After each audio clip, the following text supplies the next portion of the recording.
오늘 성경 본문은 요한복음 1장 6절과 1절부터 6절까지 그리고 14절입니다. 태초에 말씀이 계시니라. 이 말씀이 하나님과 함께 계셨으니 이 말씀은 곧 하나님이시라. 그가 태초에 하나님과 함께 계셨고 만물이 그로 말미암아 지은 바 되었으니 지은 것이 하나도 그가 없이 된 것이 없느니라. 그 안에 생명이 있으니 이 생명은 사람들의 빛이라. 빛이 어둠에 비추되 어둠이 깨닫지 못하더라. 하나님께로부터 보내심을 받은 사람이 있으니 그의 이름은 요한이라. 말씀이 육신이 되어 우리 가운데 거하심에 우리가 그의 영광을 보니 아버지 독생자의 영광이요 은혜와 진리가 충만하더라. 마태복음과 누가복음은 예수님을 소개하면서 예수님의 기원, 즉 탄생 이야기를 다루면서 예수님의 족보를 시작합니다. 그런데 요한복음 예수님의 기원을 다루면서 족보를 전혀 제시하지 않습니다. 그 대신 유대인들이 잘 알고 있는 창세기 1장 1절 태초에 하나님이 천지를 창조하시니라 같은 창조 이야기로 복음을 시작합니다. 1절 보면은 태초에 말씀이 계시니라. 이 말씀이 하나님과 함께 계셨으니 이 말씀은 곧 하나님이시라. 히브리어로 말씀은 구약에서 단어라는 의미가 아니라 실제적인 능력과 개성을 가진 독립적이고 인격적인 존재를 의미합니다. 예를 들면 시편 33절과 33편과 107절에서 각각 이런 말이 나옵니다. 여호와의 말씀으로 하늘이 시음이 되었으며 그가 그의 말씀을 보내어 그들을 고치시고 위험한 지경에서 건지시는도다. 여기에서 말씀은 창조하는 능력을 가진 분이며 우리를 위험한 지경에서 구원하는 존재로 기술되어 있습니다. 정리하자면 히브리 문화에서 말씀이란 단순히 오늘날의 언어의 개념인 단어나 말이 아니라 하나님과 똑같은 능력이 있으며 보내심을 받아 사람을 구원하시기도 하는 하나님과 동일한 존재를 나타내는 것입니다. 따라서 요한복음 1절에서 3번이나 등장하는 말씀이 2절과 3절을 보면 모두 사람을 나타내는 인칭대명사 그로 바꾸어 3번이나 등장합니다. 그는 태초에 하나님과 함께 계셨고 만물이 그로 말미암아 지은 바 되었으니 지은 것이 하나도 그가 없이는 된 것이 없느니라. 태초에 하나님과 함께 계시면서 천지를 창조에 관여하신 그는 누구입니까? 그가 바로 예수님이라는 것이 사도 요한이 전하고자 했던 메시지의 핵심입니다. 사도 요한이 이해한 예수님의 정체성은 예수님은 하나님이시다라는 것입니다. 그래서 요한복음에서는 다른 복음서에 잘 등장하지 않는 하나님과 관련된 영광이라는 단어가 무려 42번이나 나옵니다. 14절에 보면은 말씀이 육신이 되어 우리 가운데 거하심에 우리가 그의 영광을 보니 아버지 독생자의 영광이요 은혜와 진리가 충만하더라. 사도 요한은 말씀에 대한 이러한 히브리적인 개념이 없는 에베소 이방인들에게 예수님을 소개하기 위하여 그들에게 친숙한 그리스어 단어인 로고스를 사용하여 요한복음을 기록하였습니다. 사도 요한은 당시의 국제 도시였던 에베소에서 살았기 때문에 그의 복음서를 읽게 되는 독자들은 유대인과 이방인들입니다. 로고스는 단어, 이성, 계획 등의 사전적인 뜻을 가지면서 철학자들은 우주적인 원리 혹은 이성을 가리키는 단어로 보았고 로고스는 사물이 배후에 있는 영원한 질서이고 우주적인 법칙으로 이해했습니다. 만일 사도 요한이 중국 상하이에 살면서 복음을 전하였더라면 요한복음을 쓸 때 로고스라는 그리스어 단어 대신 한자어인 도라는 단어를 썼을 것입니다. 그리스 사람들은 만물이 로고스에서 나오고 로고스로 돌아간다고 생각하였습니다. 사도 바울은 로마서 11장 36절에서 다음과 같이 유사한 내용을 가지고 하나님을 찬양하고 있습니다. 이는 만물이 주에게서 나오고 주로 말미암고 주에게로 돌아갑니다. 영광이 그에게 세세 있으리로다. 아멘. 요한이 살았던 당시 에베소 사람들에게 태초에 로고스, 즉 우주의 질서 내지 법칙이 있었다고 설명하면 쉽게 그 내용이 이해가 됩니다. 그리고 나서 요한은 로고스, 즉 말씀을 예수님과 연결시킵니다. 로고스의 본질, 즉 말씀의 본질이 바로 그라는 것입니다. 여기에서 그는 예수님을 가리킵니다. 그렇다면 요한복음 첫 번째 세 구절에서 말해주고 있는 예수님의 정체성은 과연 무엇일까요? 첫째, 예수님의 기원이 하늘에 있습니다. 둘째, 예수님은 창조 이전에 이미 스스로 존재하신 분입니다. 셋째, 예수님은 창조주이십니다. 따라서 결론적으로 말하면 예수님은 하나님이라는 것입니다. 사도 요한은 예수님의 하나님됨을 이 첫 세 구절에서 아주 명확하게 밝히고 있습니다. 예수님은 참 하나님이시다 라고 선포하며 예수님을 전하고 있는 것입니다. 창세기에서 인간 생명의 근원은 하나님입니다. 창세기 2장 7절에서 보면 하나님의 인간을 만드시고 그 코에 생명의 숨을 불어넣으니 살아있는 존재가 되었다라는 이야기가 나옵니다. 하나님의 생명의 숨결이 창조주 하나님으로부터 피조물 인간에게 들어갔습니다. 진정한 생명은 하나님 안에 있는 생명, 즉 영원한 생명입니다. 창세기 때 하나님으로부터 온 하나님과 친밀한 교제를 누릴 수 있는 영원한 생명이 아담의 죄로 인하여 하나님과의 교제가 끊긴 한시적인 생명으로 바뀌었습니다. 즉 죄로 인하여 인간이 죽음을 맞이하게 된 것입니다. 이 한시적인 인간의 생명은 이 죽음이라는 포식자 앞에서 언젠가는 삼키게 되는 운명이 되었습니다. 모든 인간은 이 죽음을 피할 수 없는 존재가 되었고 이 어둠이 심판자 앞에 무릎을 꿇을 수밖에 없는 죄인의 신분으로 전락했습니다.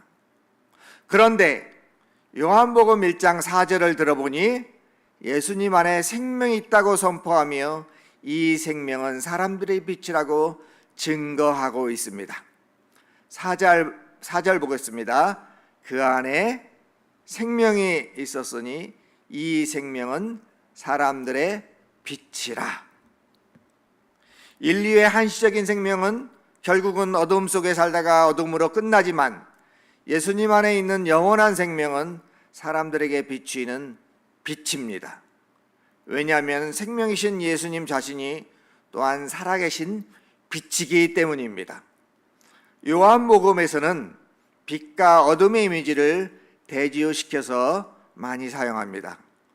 죄악의 어둠에 빠져 결국 죽을 수밖에 없는 우리 인간을 구원해 주기 위해서 창조주이시며 빛이신 예수님이 이 땅에 오셨지만 대부분의 사람들은 그를 알아보지 못하였다고 사도 요한은 말하고 있습니다. 5절에 보니까 빛이 어둠에 비추되 어둠이 깨닫지 못하더라. 그러나 세례 요한은 생명이며 빛 되신 예수님에게 사람들을 인도했습니다.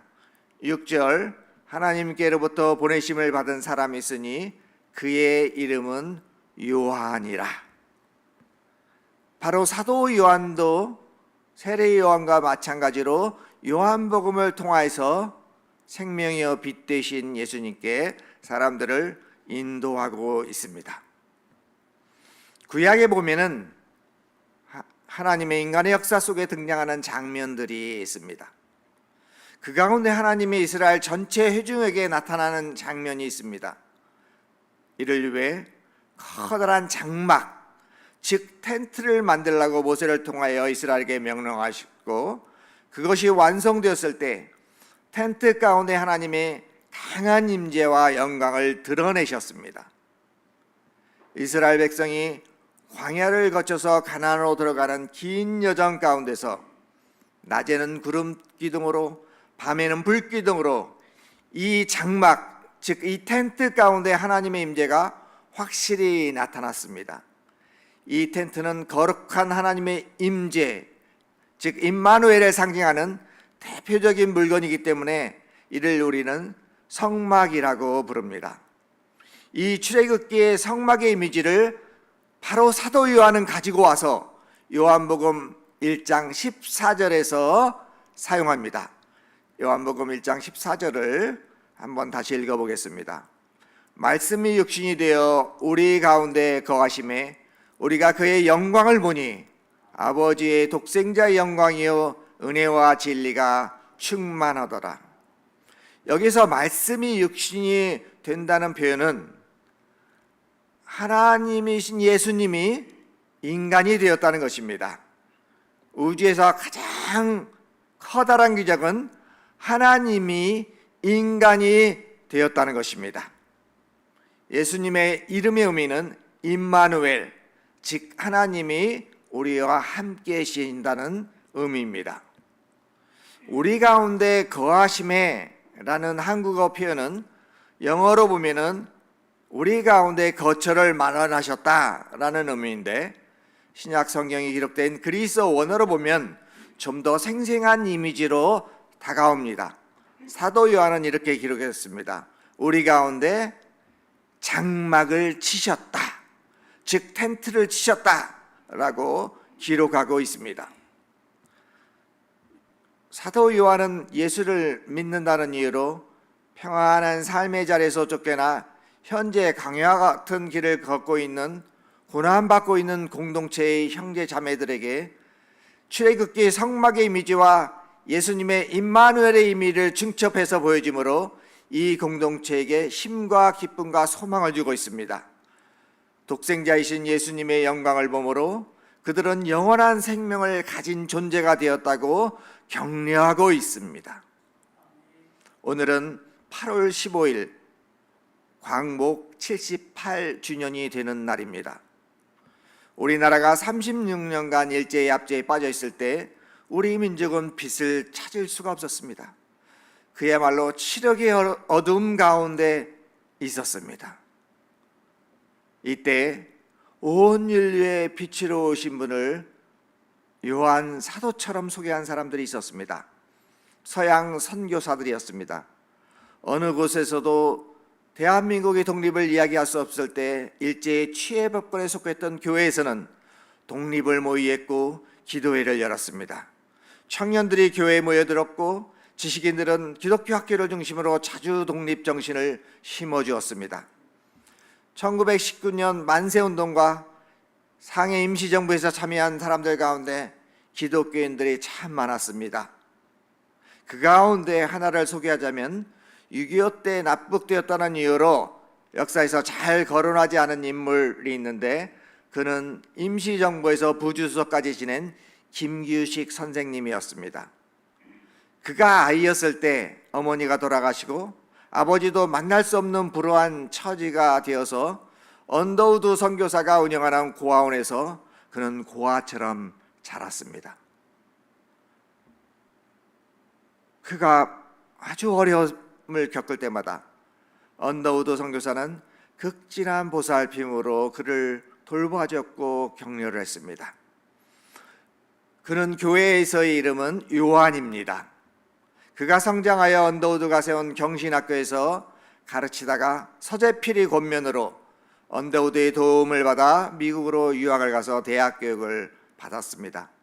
그는 외국어를 매우 잘하였던 관계로 1918년 파리 광화회담에 신한청년당의 대원으로 파견되어 이후 10여 년간 외교 무대에서 활약하면서 한국의 독립운동이 국제적으로 승인을 받도록 힘을 기울였습니다.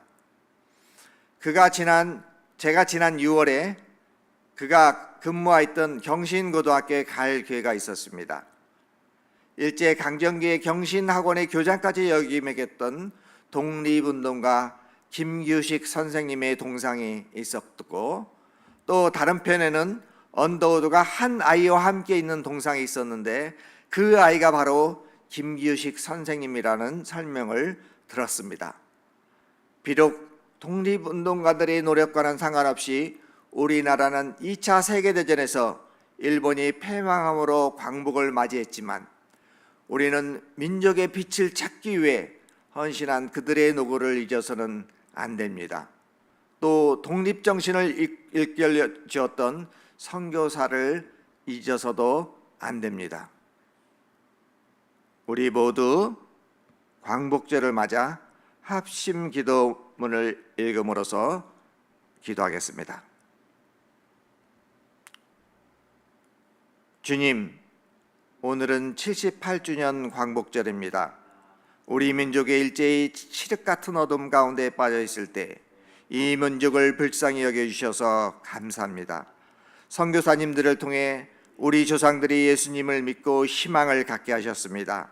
이 민족의 신음소리를 들으시고 일제의 압제에서 구원해 주신 은혜를 오늘 기념합니다.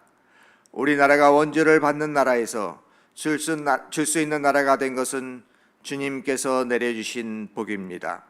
우리가 받은 은혜와 복을 날마다 기억하며 마음의 허리띠를 메고 살게 하옵소서.